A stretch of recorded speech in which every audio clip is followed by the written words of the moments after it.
আজকে আমার ছোট বোনটা চলে গেল আর ওকে এগিয়ে দিতে গিয়ে আমার সবগুলো কাজ আমি ধুবড়াতে শেষ করে এসেছি। হ্যালো এভরিওয়ান, সবার কি অবস্থা? আশা করি সবাই ভালো আছেন। এই যে বেরিয়ে পড়লাম আজকে, যেহেতু আমার ছোট বোন চলে যাচ্ছে ঢাকায়, সো তাকে ধোবাউড়া পর্যন্ত তাকে এগিয়ে দিয়ে আসবো। আর আমার কিছু কাজ ছিল ধোবাউড়াতে, সেজন্য আমি যাচ্ছি তার সাথে। সো ফাইনালি এই যে বাড়ির সামনে থেকে উঠলাম অটোতে করে।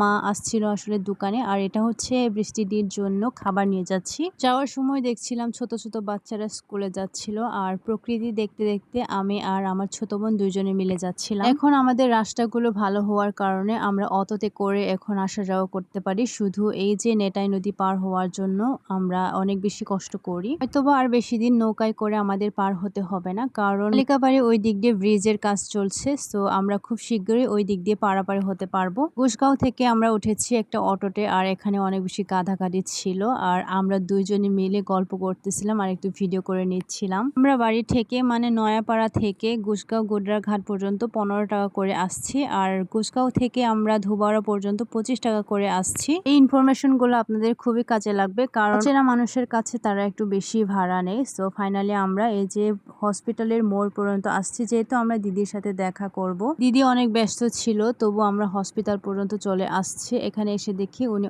অনেক বেশি ব্যস্ত, সেই জন্য আমরা অল্প করে দেখা করে চলে যাচ্ছিলাম। আবার যাওয়ার সময় আমি দেখা করব, সেই জন্য। এখন আমরা আছি ধোবাউড়া সিএনজি স্টেশনে, আর আমার ছোট বোন কিছু কেনাকাটা করতেছিল। কোকা-কোলা অথবা 7 আপ যে কোনো জিনিস একটা নিতে হয় তার কিন্তু খুবই পছন্দ মিরিন্ডা। তো মিরিন্ডা নিয়ে এই যে সিএনজিতে সে উঠে পড়েছে। ছোট বোনকে সিএনজিতে উঠিয়ে এখন আমি যাব বাজার করতে, মানে ধোবাউড়া বাজারে যাব। এখানে এসে আমি কিছু শুকনো জিনিস নিয়েছিলাম, যেমন ধরো বাদাম, কাঠবাদাম, এগুলো কিশমিশ সবগুলো নিয়েছিলাম। আবারও আমি চলে আসছি এই যে দিদির বাসায়। এখন দিদি ভাত খাবে, ডিউটি থেকে এসে দিদি এখন ভাত খাবে। আমাকে বলছিল খাওয়ার জন্য, কিন্তু আমি বাড়ি থেকে খেয়ে আসছি। এখন আমি খাবো কফি। দিদি কফি বানিয়ে দিয়েছে, সাথে ছিল বিস্কুট। খাওয়া দাওয়া শেষ করে আমি বেরিয়ে পড়লাম। আজকে যেহেতু অনেক রোদ, প্রকৃতিতে অনেক বেশি সুন্দর, আর আকাশটা একদম নীল হয়ে গেছে। এখন আমি আছি ভালুকাপাড়া সেন্ট টেরেজাস উচ্চ বিদ্যালয়ে। এখানে আমার কিছু কাজ ছিল, তো কাজের জন্য এসে আগেকার কথা মনে পড়ে যাচ্ছিল। এই যাই হোক, কাজের জন্য আসছিলাম হাই স্কুলে,